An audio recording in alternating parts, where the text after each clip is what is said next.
What's up, guys? Good morning, fireyourtrainer.net. I just wanted to welcome you to my kitchen. I literally just finished cleaning it. Why are we in the kitchen? Well, we're in the kitchen because today's discussion is about sustainability in your diet. Can you keep going? Diets are the biggest area that I see people fall off. Fewer people actually fall off of a fitness routine than they do a diet. Fitness is something that's recognized generally as something that you ought to be doing consistently over the course of your life.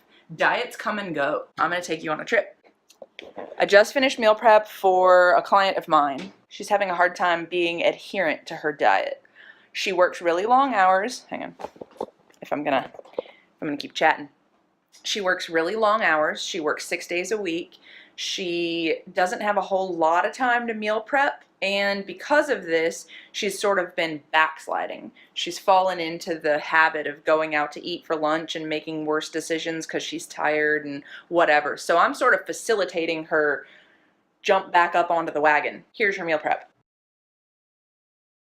So, I almost fell off the stool. So there's her meal prep. What's her breakdown look like? I did 4 meals for her over the course of 5 days. I give her a couple of days off. She's got mixed berry and granola yogurt parfaits with non-fat Greek yogurt, giant slices of frittata with sausage and bell peppers and onions and barbecue sauce and spinach and all kinds of deliciousness. Her third meal of the day is a buffalo shrimp burrito with roasted vegetables on the side. And her fourth meal of the day is chili over basmati rice. She's going into her third week of my meal prepping, and as far as I know, she is down. We're gonna reweigh today and assess today.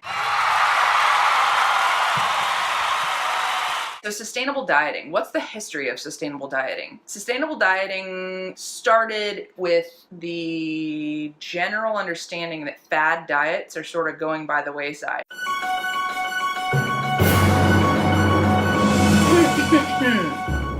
Fad fucking diets. Atkins, paleo, primal, low carb, high fat, South Beach, slim fast, keto, low fat, high carb, Mediterranean diet, inflammation factor diet. Did you even know that was a thing? IF diet. Nutrisystem, IIFYM, if it fits your macros. Fighter diet, alkaline diet, grapefruit diet, alpine diet, Whole30 diet, raw foods diet, breatharian. If you've never heard of this, look it up because it's fucking ridiculous. Fasting, juice diet, severe caloric restriction, Biggest Loser diet, Jenny Craig, Weight Watchers, DASH diet, zone diet, veganism, vegetarianism. What?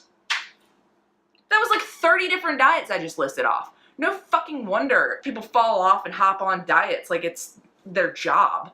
So sustainable dieting is basically a sort of flexible dieting meets if it fits your macros, incorporated with clean eating over the course of your life. It follows the ebbs and flows of your life. Well done! I'm sorry! I'm sorry, Wilson! Wilson, I'm sorry! I'm sorry! The difference between if it fits your macros, flexible dieting, and sustainable dieting.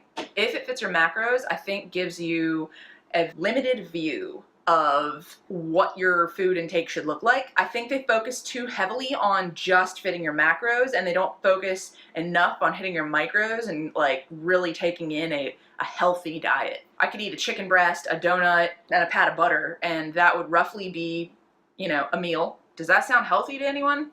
Not me. Flexible dieting is like the evolution of if it fits your macros. Flexible dieting is if it fits your macros plus a degree of reason. Sustainable dieting kind of incorporates a lifelong timeline. So my approach to sustainable dieting is I will not live a day without dessert. I just love dessert. It makes me feel good. It's a nice little cap to my day right before I go to bed. I love it. I actually prioritize my have-to-haves, not my needs, my have-to-haves.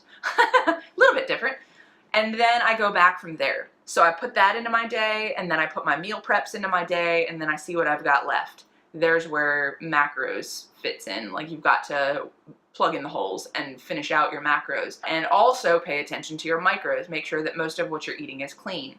So let's take this week, for example. I had a meal prep 1. It was a couple of grass-fed ground beef patties with Swiss chard cooked with kidney beans and like a tomato sauce. It was actually delicious. And then meal prep 2 was chicken, zucchini, summer squash, and asparagus. And then dessert all week has been protein pancakes with syrup. Sugar-free syrup, protein pancakes, sugar-free syrup. So I'm not going off the deep end and like just drowning my, you know, sugar-laden pancakes in sugar-laden maple syrup. That's not really how this goes. I'm trying to be smart about it. So I eat to my eating personality while still maintaining a degree of focus on clean eating. Don't get me wrong, I do go off the wagon sometimes, like eating cake. Where I live, we have a couple of really amazing bakeries, and their slices of cake for one slice is about 1,800 calories. Props to them for making something that I don't want to live without. So you can cheat,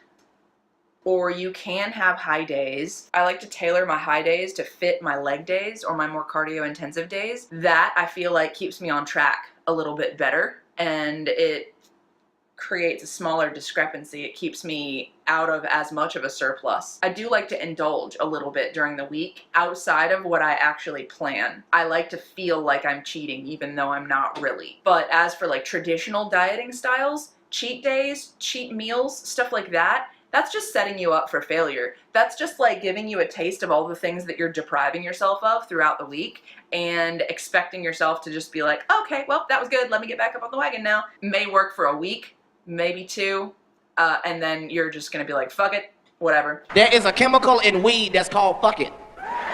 And if you could just get that in your system, it'll change your life. Some of y'all be crying about the light bill. I don't know what I'm gonna do about this light bill. They want the whole thing. They don't want a piece of it, a deposit. They want all of it. Just hit the blunt one time and see if it don't change your perception of what's important in your life. You just, I don't know what I'm gonna do about this light bill. I just, fuck them goddamn lights. I got 12 candles. I've been waiting to burn. Deep deprivation leads to a breakdown in impulse control. I covered this in the wagon yesterday for my members, and I can't stress that enough. So following a more extreme diet is going to lead you to fall into this yo-yo dieting cycle, starve binge cycle, and it's also going to make you feel like you're completely out of control, like a crazy person, like you're scared to go in the kitchen. I've been there. I have a food journal / log from when I first started trying to diet. I chastised myself daily. I was trying to stick with like 1,000 calories a day and then work out for an hour or more a day. And every time I screwed up, I would cuss myself out, basically. That's ridiculous. Do you think that is sustainable dieting? No, it's not.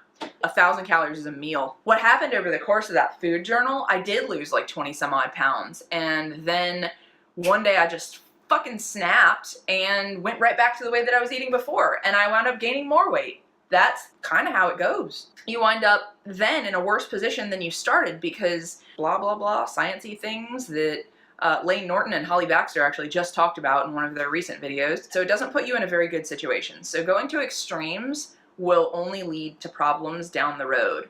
Or trying to micromanage your activity to try and eke out as many calories in your day as you possibly can. When you micromanage that small, it only leads to problems. No calculator on the internet is going to know exactly how many calories you're burning by vacuuming your house. With all that said, that pretty much covers sustainability. Don't do shit that's going to make you lose your mind, and don't try to set yourself up for failure with a diet. You're trying to incorporate the whole span of your life, not just diet to diet or goal to goal. There has to be some semblance of health overarching all of this, and you have to be able to consider that you're going to be doing it for the rest of your life. You've got to be able to also eat according to your own personality, not what other people tell you you ought to be eating. So as for cheat meals and cheat days and things like that, it just shouldn't even happen. You can have higher days where you're closer to like a maintenance level of calories or even go into a surplus a little bit, but don't try to think about it as like, ooh, I get whatever I want.